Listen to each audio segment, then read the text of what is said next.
Commander Jake Sullivan pressed his face against the cold metal of the viewing window. Outside, 12 alien ships floated in space like dark shadows against the stars.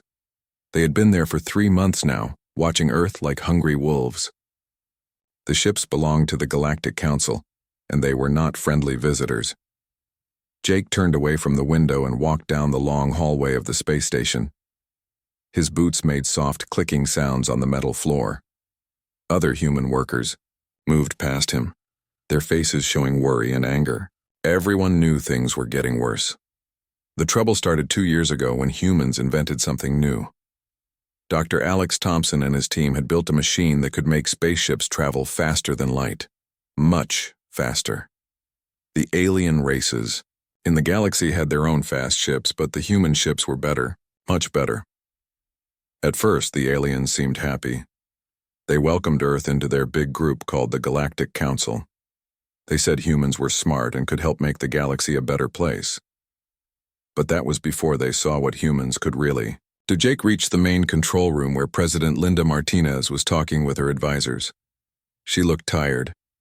Dark circles showed under her eyes, and her hair was messy. She had been working day and night to solve the problem with the aliens. "The Council wants our answer tomorrow," she said to the group. "They want us to give them our new ship technology. They also want to put their people in our science labs to watch everything we do." General Rick Harrison slammed his fist on the table. "This is crazy. They are afraid of us, so they want to control us. We cannot let them do this." Admiral Kate Morgan nodded. "Our intelligence people say the Council is worried. They think humans are becoming too strong too fast. They want to stop us before we get stronger." President Martinez rubbed her forehead. "What do our scientists say about this?" Dr. Alex Thompson stepped forward. He was a thin man with gray hair and thick glasses. He had spent his whole life studying space and stars. "Madam President, I need to show you something the Council does not know about." He walked to a big screen on the wall and pressed some buttons. Pictures appeared showing strange machines and complex drawings. "My team has been working on something secret. We call it dimensional technology. It lets us do things that should be impossible." The room became very quiet. Everyone stared at the screen. "What kind of things?" President Martinez asked. "We can make our ships disappear and reappear somewhere else. We can make weapons that go through any kind of shield. We can even make our ships exist in 2 places at the same time." Dr. Thompson's voice got excited as he talked. "The aliens have never seen anything like this. They do not know we have it." General Harrison leaned forward. "How many ships do we have with this technology?" "That is the best part." Dr. Thompson smiled. "We have been building ships in secret for 2 years. We have over 300 of them hidden around our solar system. Each one is more powerful than anything the Council has." Admiral Morgan's eyes went wide. 300 ships? How did you keep this secret?" "We built them inside asteroids and on the dark side of moons. We told everyone they were mining operations or research stations. The Council never suspected anything." President Martinez stood up and walked to the window. She looked out at the alien ships floating in space. "They think we are weak," she said quietly. "They think we need them to survive." "They are wrong," General Harrison said. "We do not need them. We never did. But if we say no to them, they will attack us," Admiral Morgan pointed out. Dr. Thompson shook his head. "Let them try. Our new ships can defeat their entire fleet. They use old technology. We use technology they cannot even understand." President Martinez turned around to face the group. "If we do this, there is no going back. We will be alone in the galaxy. Every alien race will know we defied the Council." "Maybe that is good," General Harrison said. "Maybe other races will see that the Council can be beaten. Maybe they will want to be free too." "The Council has ruled the galaxy for thousands of years," Admiral Morgan said. "They will not give up easily. Then we will teach them that humans do not give up either," President Martinez said firmly. She walked back to the table and looked at each person in the room. "I want to vote. All in favor of telling the Council that Earth is leaving their organization, One by one, every hand in the room went up. Even the people who looked scared raised their hands. They all knew this was the right thing to do. "Then it is decided," President Martinez said. "Tomorrow we tell the galaxy that Earth is free. We do not need their permission to grow strong. We do not need their permission to explore the stars. We are humans, and we make our own choices." Jake Sullivan smiled as he listened from the doorway. He thought about his children back on Earth. They would grow up in a world where humans bowed to no one. They would reach for the stars with their own hands. Outside the window, the alien ships continued their watch. They had no idea that everything was about to change. They thought they were the hunters, but tomorrow they would learn that humans could be very dangerous prey. The meeting ended, and people began to leave. President Martinez stayed behind, still looking out at the stars. General Harrison walked up beside her. "Are you sure about this?" he asked quietly. "I am sure," she replied. "It is time for humanity to stand up. The galaxy is about to learn what we are really capable of." In the distance, Earth turned slowly in space, blue and beautiful, and strong. Soon the whole universe would know its name. Ambassador Lisa Parker walked through the long halls of Nexus Prime, the biggest space station in the galaxy. Her footsteps echoed in the massive corridors built for aliens much larger than humans. She carried a small datapad in her hands. On it was the message that would change everything. Behind her walked Captain Ben Rogers and 6 human Marines. They wore their best uniforms, but Lisa knew clothes would not help them today. The aliens were about to get very angry. The Galactic Council chamber was huge. It could hold representatives from 1,000 different worlds. Most of the seats were empty today, but the important ones were filled. Chairman Vorthak sat on the highest platform. He looked like a giant lizard with 4 arms and glowing red eyes. Around him sat the other council leaders, each one stranger than the last. "Humans," Chairman Vorthak spoke in a voice like grinding stones. "You have requested this meeting. Speak your words quickly. We have important business to discuss." Lisa stepped forward and activated her datapad. Her voice carried clearly through the chamber. "Chairman Vorthak, members of the Galactic Council, I bring a message from Earth and President Linda Martinez." She paused and looked around the room. Hundreds of alien eyes stared back at her. Some looked curious, others looked bored. None of them looked worried. That was about to change. Earth hereby formally withdraws from the Galactic Council, effective immediately. We reject all Council authority over human affairs. We will no longer follow Council laws or pay Council taxes. Earth is now a free and independent world. The silence that followed was complete. For 10 long seconds, no one moved or spoke. Then Chairman Vorthak began to laugh. It was a terrible sound, like rocks falling down a mountain. "Foolish humans," he said between laughs. "You think you can survive alone? You need our trade routes. You need our protection. You need our technology. Without the Council, you are nothing." Other aliens began to laugh too. The sound filled the chamber like the roar of a storm. Lisa stood perfectly still, waiting for them to finish. "You will come back to us in 1 month," Chairman Vorthak continued. "You will beg us to take you back. And maybe we will if you give us everything we asked for." Lisa smiled. It was not a friendly smile. "I do not think so, Chairman. Earth has everything we need." "Impossible," said Counselor Zerath, a creature that looked like a giant spider. "Your ships are slow and weak. Your weapons are primitive. Your technology is thousands of years behind ours." "Perhaps you should check your information again," Lisa said calmly. She pressed a button on her datapad. Outside the station, Captain Ben Rogers received the signal on his ship, the New Horizon. It was time to show the galaxy what humans could really do. The New Horizon had been hiding behind Nexus Prime's moon, invisible to all sensors. When Captain Rogers activated the dimensional drive, the ship simply appeared in space near the station. One moment there was nothing. The next moment a human warship hung in the void like a silver arrow. Inside the council chamber, Alarms began to ring. A technician ran up to Chairman Vorthak and whispered something in his ear. The chairman's red eyes grew wide. "How did you get a ship here without us detecting it?" he demanded. "The same way we are going to leave," Lisa replied.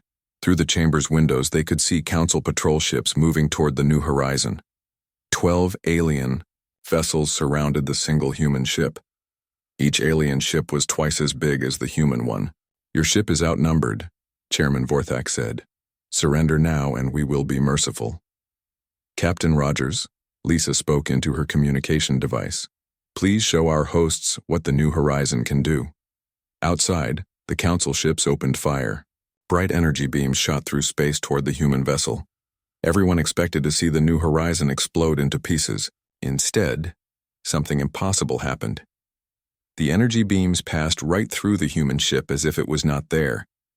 The New Horizon flickered like a ghost, becoming solid and transparent by turns. None of the alien weapons could touch it. Then, Captain Rogers fired back, but he did not use normal weapons. Blue lightning shot from the New Horizon and struck one of the Council ships. The alien vessel did not explode. Instead, all its lights went out.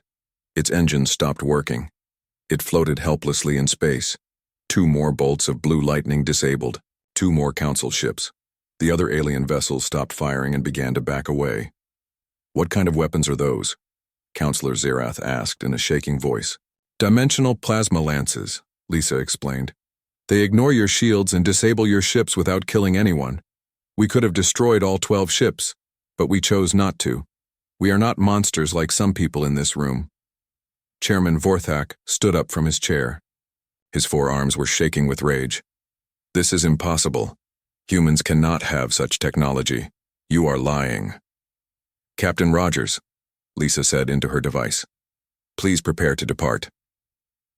Outside, the New Horizon began to glow with strange light. Space around the ship started to bend and twist like water. The ship grew transparent, then more solid, then transparent again. "We are leaving now," Lisa announced to the chamber. "When you return to your homeworlds, tell them what you saw here today. Tell them that humans do not need the Council's permission to be free." She turned and walked toward the exit. Captain Rogers and the Marines followed her. "Wait, Chairman," Vorthak called after them. "You cannot leave like this. We have not dismissed you." Lisa stopped and looked back. "Chairman Vorthak, you do not dismiss us anymore. We dismiss ourselves." As they reached the chamber doors, alarms began ringing throughout the station. The technicians were reporting something that made no sense. The human ship was not just leaving. It was vanishing. Outside, the New Horizon faded away like smoke.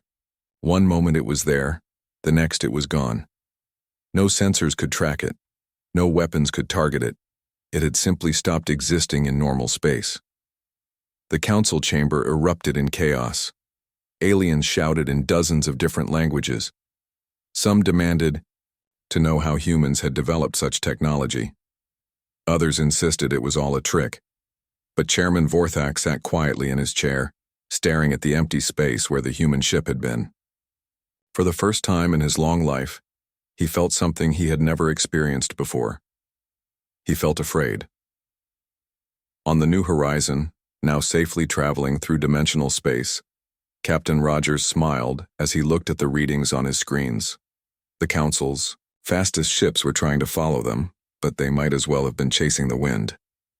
"Ambassador Parker," he said, "Earth Command wants a full report."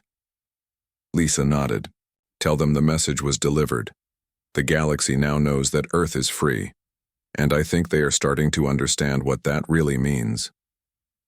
Behind them, Nexus Prime grew smaller until it disappeared completely.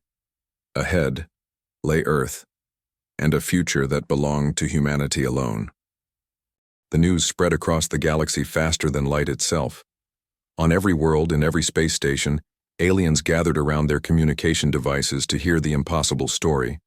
Earth had defied the Galactic Council and somehow escaped without a scratch. On the planet Zelani, Ambassador Kryn stood before his people's ruling council. He was tall and blue-skinned, with large eyes that showed his excitement. For 50 years, The Zalani had paid heavy taxes to the council and followed their strict rules. Now, for the first time, someone had shown them that resistance was possible. The humans did it, Kryn said to the assembled leaders. They told the council to leave them alone, and they made it stick. If one small world can stand against the council, why cannot we? The Zalani leaders looked at each other with growing hope. Their world was rich in valuable metals, but the council took most of their profits. Their young people were forced to work in council factories instead of following their dreams. They had suffered for generations, thinking they had no choice. But the humans have special technology, said Elder Vash. We do not have ships that can disappear. We do not need to disappear, Kryn replied. We just need to be brave enough to try. 3 days later, the Zalani announced their independence from the council. Their message was simple. If Earth can be free, so can we. The effect was like dropping a stone into still water. Ripples spread in all directions as more worlds began to question why they stayed under council rule. The Karathi system declared independence the next day, then the Nexan colonies, then 12 more systems in the same week. On Earth, Colonel Light, Danny Hayes sat in his office reading reports from across the galaxy. Each one brought news of another world breaking away from the council. His communication device had not stopped ringing for hours. Every rebel world wanted the same thing, help from Earth. Sir, his assistant knocked on the door. Senator Gregg, Williams is here to see you. Senator Williams entered the office carrying a stack of data pads. He looked overwhelmed but excited. Danny, we have a problem. A good problem, but still a problem. What kind of problem? Everyone wants to be our friend now. In the past week, we have received formal requests for alliance from 47 different worlds. They all want protection from the council and they all want our technology. Colonel Hayes leaned back in his chair. What does President Martinez want us to do? She wants us to help them, but carefully. We cannot give our best technology to everyone. We do not know who we can trust yet. What about the council? What are they doing about all this? Senator Williams activated one of his data pads. That is the interesting part. They are panicking. Our intelligence people say the council is calling emergency meetings every day. They are trying to figure out how to stop the rebellion from growing. On the other side of the galaxy, Fleet Commander Zerath stood in the council's main war room. He was a massive creature with gray skin and metal implants covering half his face. Around him, holographic displays showed the current state of the galaxy. Red dots marked the worlds that had declared independence. There were over 100 of them now, and more appeared every day. The blue dots showed worlds still loyal to the council, but even those were beginning to flicker as their loyalty wavered. This is disaster, Zerath growled to his staff. In 1 week, we have lost more territory than in the previous century, all because of these humans. His chief advisor, a thin alien with insect-like features, stepped forward. Commander, perhaps we should negotiate with Earth. Maybe we can find a peaceful solution. Zerath's metal implants sparked with anger. Negotiate? The council does not negotiate with rebels. We crush them. But, sir, their technology is a trick. No one can develop such advances so quickly. They must have stolen it from somewhere, or they are lying about what it can do. The reports from Nexus Prime, the reports are exaggerated. Frightened aliens seeing things that were not there. Zerath turned to face his staff. I want every available ship prepared for battle. We will assemble the largest fleet in galactic history. We will go to Earth, and we will end this rebellion once and for all. Back on Earth, Captain Steve Morrison received an urgent message while patrolling the outer edge of the solar system. His ship, the Aurora, was one of the new dimensional vessels that remained hidden from alien sensors. Captain, his communications officer reported. We are detecting massive fleet movements in the Andromeda sector. It looks like the council is gathering ships from everywhere. Morrison studied the sensor readings. Even with their advanced technology, the sheer number of alien ships was impressive. How many ships are we talking about? Over 3,000, sir. Maybe more. They are coming from every council world. Send a message to Earth Command. Tell them the council is mobilizing everything they have. On Earth, General Patricia Davis received Morrison's report in the deep underground facility that served as humanity's military headquarters. The room was filled with officers and technicians, monitoring the crisis from every angle. 3,000 ships, she said to her staff. They are bringing everything they have. Should we be worried? Asked Major Lisa Crawford. General Davis smiled. Worried? No. Excited? Yes. They are about to learn why you never corner a dangerous animal. She walked to a large display screen showing the solar system. What the Council could not see were the hundreds of hidden bases scattered throughout human space. Jupiter's moons housed massive weapon platforms. Saturn's rings concealed hunter-killer satellites. The asteroid belt had been turned into a maze of defensive positions. How long until they reach our system, she asked. At their current speed, about 6 days, replied her intelligence officer. Perfect. That gives us time to prepare the welcome party. Meanwhile, on the planet Karathi, the local population watched the sky with growing fear. Council ships had arrived in their system and were demanding immediate surrender. The Karathi had no military to speak of, only civilian ships and mining equipment. We should give up, said their leader, trembling as he watched the alien warships through his office window. We made a mistake. We cannot fight the Council. But then, something unexpected happened. A human ship appeared in their system, sleek and silver and somehow beautiful. It was the exploration vessel Starseeker, commanded by Captain Amy Foster. This is Captain Foster of the Terran Alliance, came the voice over the communication system. Any world under our protection will not be harmed. Council ships, you have 1 minute to leave this system. The Council commander laughed. 1 human ship against 12 Council vessels? You must be joking.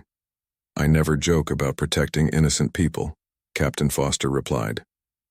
What happened next would be talked about for generations. The Starseeker did not fire conventional weapons. Instead, it created a field of twisted space around the Council ships. The alien vessels found themselves trapped in bubbles of distorted reality, unable to move or fire their weapons. This is your only warning, Captain Foster announced. Leave, now, or we will do worse than trap you. The Council ships fled. News of the Karathi rescue spread quickly. Now everyone knew that Earth was not just talking about protecting rebel worlds. They were actually doing it. In systems across the galaxy, the balance of power was shifting. The age of Council dominance was ending, and the age of human leadership was beginning. The universe was changing, and there was no going back. The biggest fleet in galactic history moved through space like a dark cloud. 3,000 alien ships from every corner of the galaxy traveled together toward one small blue planet. Their mission was simple: destroy Earth and end the rebellion that was tearing the galaxy apart. Fleet Commander Zerath stood on the bridge of his flagship, the Devastator. Through the massive viewing window, he could see hundreds of other ships stretching out in all directions. Each one carried enough firepower to level a city. Together they could crack planets in half. How long until we reach the human system? He asked his navigation officer. 2 hours, Commander. Our scouts report no human ships in the outer regions. It appears they are hiding on their homeworld. Zerath smiled, showing rows of sharp metal teeth. Of course they are hiding. They know they cannot win against us. When we are finished, no one will ever again dare to challenge the Council. But the scouts were wrong. Earth was not hiding. Earth was waiting. In the deep command center beneath the Rocky Mountains, General Patricia Davis watched the approaching fleet on her tactical display. Each red dot represented an enemy ship, and there were so many dots that they covered the screen like stars. General, said her communications officer, the alien fleet will reach Pluto's orbit in 1 hour. Should we send our ships to meet them? No, General Davis replied calmly. Let them come closer. I want them to see what we have built.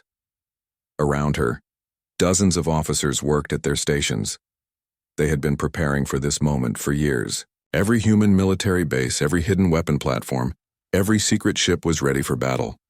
General, called Major Tony Richards from the sensor station, the enemy is beginning their final approach. They are not even trying to hide their numbers. Good, she said. Arrogance will be their downfall. High above Earth, Lieutenant Commander Troy Adams sat in the cockpit of his small scout ship, the Phoenix Dawn. His vessel was no bigger than a fighter, but it carried technology that made it more dangerous than the largest alien battleship. Phoenix Dawn to Earth Command, he spoke into his radio. I can see them now. There are so many ships, they block out the stars. Copy that, Phoenix Dawn. Are you ready? Troy looked at his instrument panel. Every light was green. His dimensional engine was charged and ready. His quantum weapons were armed. Ready as I will ever be, Command. Then show them what one human can do. The Phoenix Dawn accelerated toward the alien fleet. To the aliens, it looked like suicide. One tiny ship charging toward 3,000 massive warships. Some of the alien gunners began to laugh. They stopped laughing when Troy activated his dimensional drive. The little ship vanished from normal space, then reappeared inside the alien formation. Before anyone could react, Troy fired his quantum torpedoes at the flagship's shield generators. The weapons passed through the alien shields like they were not there and destroyed the power systems. The mighty Devastator went dark. What happened? Xerath shouted as emergency lights flickered on. How did one small ship disable us? His chief engineer ran to his station, checking readings frantically. Sir, our main power grid is offline. The human weapons somehow bypassed our shields completely. Outside, the Phoenix Dawn had already vanished again, only to reappear near another council ship. 2 more quantum torpedoes disabled a heavy cruiser. Then Troy was gone again, striking a 3rd target before anyone could even aim at him. All ships concentrate fire on that human vessel, Xerath ordered over the fleet communication system. But the Phoenix Dawn was impossible to target.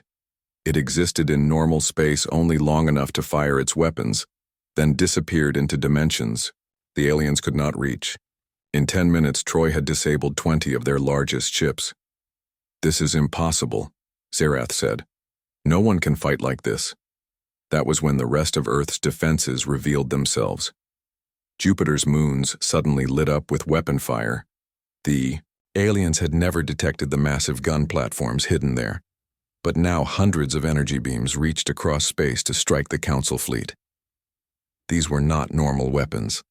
They were antimatter cannons that could destroy entire ships with a single shot. The aliens tried to return fire, but their weapons could not reach that far. Earth had positioned its defenses perfectly, keeping them out of range while maintaining clear shots at any enemy. Then Saturn's rings began to move. What the aliens had thought were ice and rocks were actually thousands of automated defense drones. They swarmed the Council fleet like angry insects, too small and fast to hit, but each one carrying enough firepower to cripple a cruiser. Retreat, Xerath ordered desperately. All ships retreat to safe distance, but there was no safe distance. As the alien fleet tried to pull back, Mars revealed its secret. The red planet had been converted into a massive weapons factory, and now it launched clouds of hunter-killer missiles. Each missile could track its target across the solar system and explode with the force of a small sun. The Council fleet found itself trapped in a box of human technology. Every direction led to more weapons, more defenses, more impossible human tricks. Captain Susan Clark, commanding the battleship Liberty, emerged from dimensional space directly above the alien fleet. Her ship was massive, larger than anything humans had ever built before. Its hull gleamed with strange patterns that seemed to bend light around them. "This is Captain Clark of the Terran Alliance Defense Force," she broadcast to the alien fleet. "You have invaded our system and threatened our world. You have one chance to surrender." "We will never surrender to humans," Xerath replied, his voice full of rage and fear. "Then you have chosen poorly," Captain Clark said. The Liberty fired. A single weapon. It was not an energy beam or a missile. It was pure force, a wave of twisted space-time that struck the center of the alien fleet. 50 ships simply stopped existing, crushed out of reality by forces they could not comprehend. The remaining Council ships panicked. Some tried to flee, others tried to fight, but none of them knew how to deal with weapons that ignored every law of physics they understood. General Davis watched the battle from her command center. The alien fleet that had seemed so terrifying an hour ago was now scattered and broken. Most of their ships were disabled or destroyed. The rest were fleeing toward the edge of the solar system. "General," reported Major Richards, "the enemy fleet is in full retreat. We count over 2,000 disabled or destroyed vessels. Casualty reports show minimal losses on our side. What about Fleet Commander Zerath? His flagship is drifting powerless near Jupiter. Our boarding teams have taken him prisoner." General Davis nodded. The battle was over, but the war was just beginning. News of this victory would spread across the galaxy in hours. Every world under Council rule would know that the mighty galactic government had been defeated by one small planet. "Send a message to all Earth Alliance worlds," she ordered. "Tell them the Council fleet has been destroyed. Tell them Earth stands ready to protect anyone who chooses freedom." In his cell aboard a human prison ship, Zerath stared out the small window at the wreckage of his once mighty fleet. For 1,000 years, the Council had ruled through fear and superior technology. Now, a species they had dismissed as primitive had shown the galaxy that the Council could be beaten. The old order was dead. The age of human dominance had begun, and there was nothing anyone could do to stop it. 6 months had passed since the great battle at Earth. The galaxy was a different place now. Where once the Galactic Council had ruled with an iron fist, now dozens of free worlds worked together under Earth's protection. The old order was gone, forever. President Linda Martinez stood in her office looking at a star map that showed the new reality. Green dots marked the worlds that had joined the Terran Alliance. There were over 300 of them now, with more joining every week. The blue dots showed worlds that remained neutral, while only a handful of red dots marked planets still loyal to the collapsed Council. "Madam President," said her secretary as she entered the room, "Captain Susan Clark is here for her briefing." Captain Clark entered wearing the new uniform of the Terran Alliance Space Force. She had been promoted to admiral after her heroic actions during the battle, but she still preferred to captain her own ship when exploring new regions of space. "Susan, how did the mission to the Outer Rim go?" President Martinez asked. "Better than expected, ma'am. We made contact with the Altarian colonies. They have been cut off from galactic civilization for 200 years because the Council considered them too primitive to be worth trading with." "What did you find there?" "A thriving civilization of 12 billion people who have been developing their own technology in isolation. When they learned what happened to the Council, they asked to join our alliance immediately." President Martinez smiled. This was happening everywhere. As humans explored regions the Council had ignored, they found civilizations that had been held back or forgotten entirely. Each one brought new knowledge, new perspectives, and new strength to the growing alliance. "Any problems with integration?" "None so far. Dr. Carl Johnson's team has been working with their scientists to share technological advances. It turns out they developed some interesting applications for solar power that we never thought of." The door chimed again, and Admiral Frank Butler entered the room. He commanded the first expeditionary fleet, which had been establishing new trade routes between Alliance worlds. "Admiral Butler," President Martinez greeted him. "I hope you have good news from the Centaurus sector." "Mixed news, ma'am.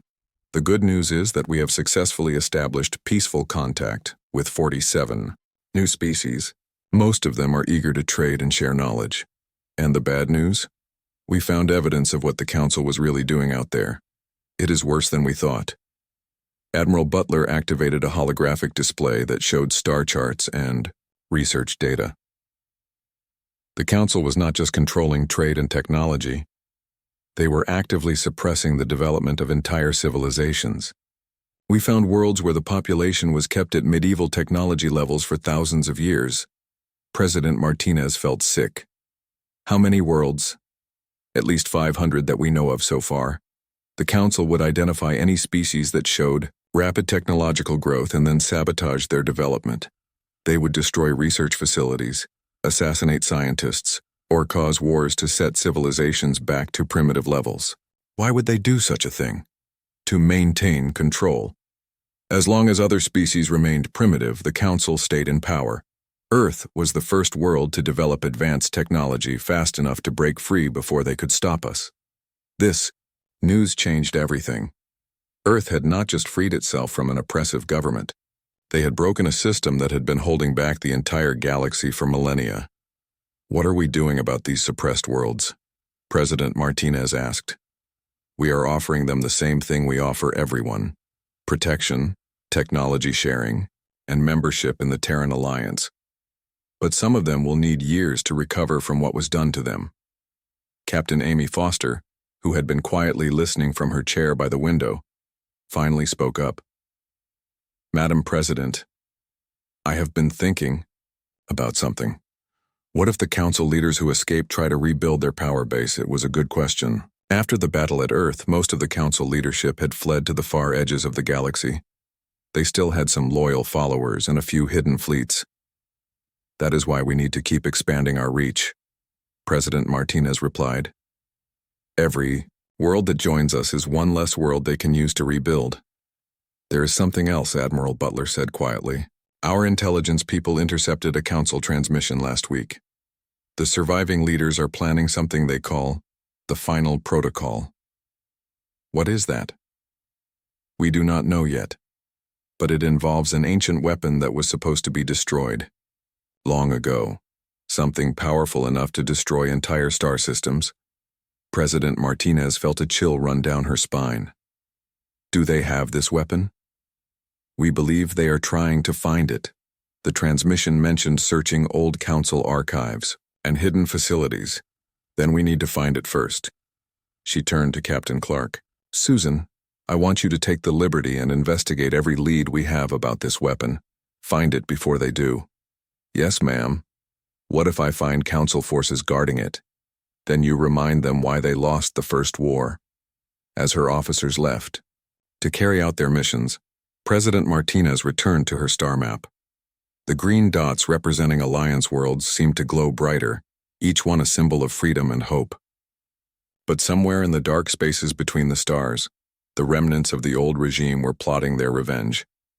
She thought about her children and grandchildren, and all the human children who would grow up in this new galaxy. They would inherit a universe where no one could tell them what to think, what to discover, or how far they could reach. But first, Earth had to make sure that universe was safe. 3 days later, Captain Clark's ship, the Liberty, arrived at an ancient Council facility hidden in a dead solar system. The station had been abandoned for centuries, but their sensors detected recent activity. Captain, reported her science officer, we are reading massive energy signatures from inside the station. Something very powerful is active in there. Any sign of Council ships? Negative, but there are definitely people inside. Captain Clark studied the readings. The energy patterns were unlike anything in Earth's databases. This was old technology, possibly older than the Council itself. Prepare a boarding party, she ordered. Full-dimensional armor and quantum weapons, we are going in. As the Liberty approached the ancient station, Captain Clark could not shake the feeling that they were about to discover something that would change the galaxy once again. The Council had ruled through fear and suppression for thousands of years, but they had also inherited technologies from even older civilizations. Whatever was waiting inside that station, Earth would face it as they had faced everything else, with courage, determination, and the unshakable belief that freedom was worth any price. The future of the galaxy depended on what they found in the darkness of that forgotten place. But one thing was certain: humanity would not back down. They had come too far and sacrificed too much to let the old order return. The age of human leadership had begun, and no ancient weapon or desperate enemy would be allowed to end it. Earth had cut its ties with the past. Now it was time to secure the future.